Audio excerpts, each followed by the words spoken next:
Tak Andulka se nám zkamarádila s morčatama. A nemůžu jí to odnaučit. Vždycky za nima vletí do klece. Bohužel, i když zavřu klec, tak proskočí žbrblinama.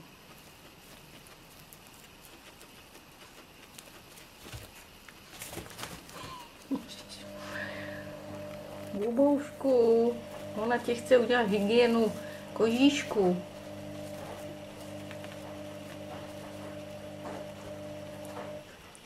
Pusinko, co to je, vy?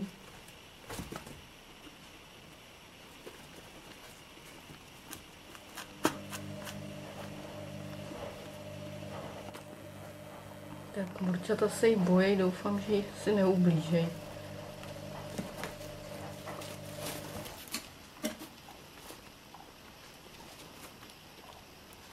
Buboušku, kdo to je?